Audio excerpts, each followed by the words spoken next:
Hello YouTube and welcome back to another video from MotorHub. So today's vlog is about a bobber from Jawa, the Perak. It looks very beautiful with its low slung looks and long wheelbase and is available only in a single variant and single color scheme, which is right in front of us. And just look at it, it looks like a custom built bobber. Instead it comes like that from the factory itself. But before going into the details, make sure that you subscribe to MotorHub if you haven't done so, and also hit that bell icon to not miss any of my future updates. In terms of dimensions, the wheelbase happens to be 1.48 meters. The height of the seat from the ground is 750 millimeters. The ground clearance happens to be 145 millimeters, and the chassis is a double cradle tubular frame. The standard warranty covers 2 years with 24,000 kilometers, and the Perak retails at an ex-showroom price of Rs 2.09 lakhs here in AP.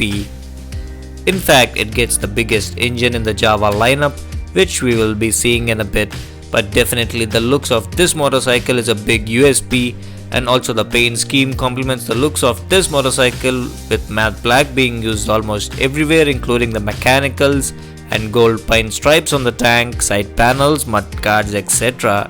And also do notice the dual channel exhaust on either sides of the motorcycle. And up front, as you can see, it looks very retro. The headlight is a halogen unit, and there is Java written right there inside, and even the turn indicators are halogen, and the horn is placed right in the middle, and below it is the number plate. And coming down in the front, it gets a telescopic hydraulic fork with 280mm disc with ABS, and the tire size happens to be 100 by 90 18, and it gets 18-inch spoke wheels. And coming to the engine, it is a 334cc single cylinder liquid cooled BS6 engine, which produces a peak power of 30.64 PS and a maximum torque of 32.74 Newton meters. And behind the side panel over here, you get the battery, fuses, etc. And also do notice the rider's foot peg and brake pedal position.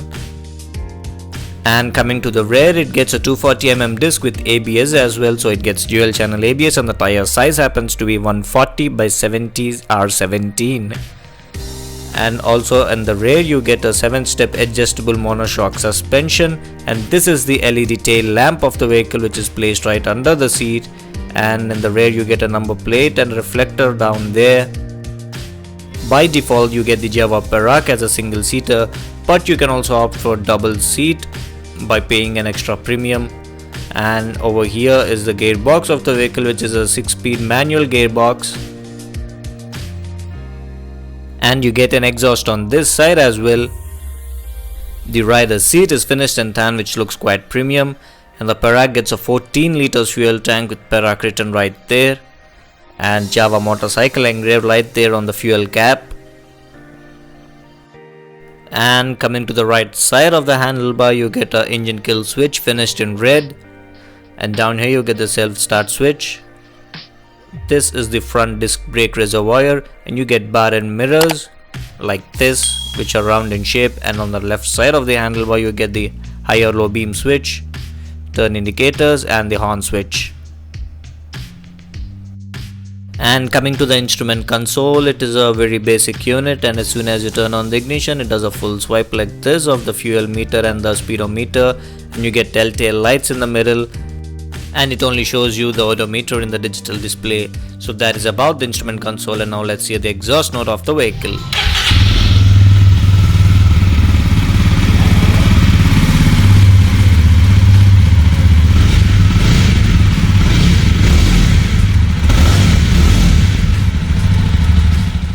So that is the exhaust note of the vehicle, but I really do not know how much of justice can this microphone do to the real exhaust note of the Jawa Perak. So you might wanna hear it yourself in person to get an opinion. It has been a rainy day over here, and the roads are all still wet. Initial impressions, there are some amount of vibrations that can be felt on the tank and under the seat. The riding position feels quite new, it feels quite low, and also the suspension travel is also not much. So if you're a really heavy person, the exhaust scrapes the ground when you try to turn right or left. That is how low it is. and even on large speed breakers you might want to be a little careful, so that's one problem. The clutch is okay, not light or not heavy, it is just right, and the gearbox is actually slick and shifts.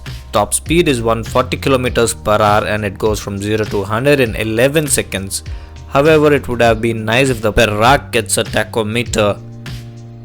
The low end is good on this motorcycle, the mid-range is decent but lacks power and refinement in the top end of the rev band. The rear suspension is on the softer side, so when cornering it kind of doesn't support, so handling could have been better.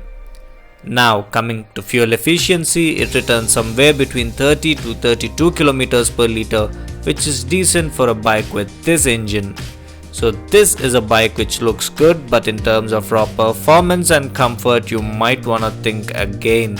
Of course the low end grunt is good, feels fun to ride, short riders will definitely like it but the tall ones don't. In fact, the bobbers are never made for comfort, but at least the refinement could have been better at cruising speeds, which help in going further distance without much stress. So guys, this is my review on the Jawa Perak, and do stay tuned to my channel for more videos like this.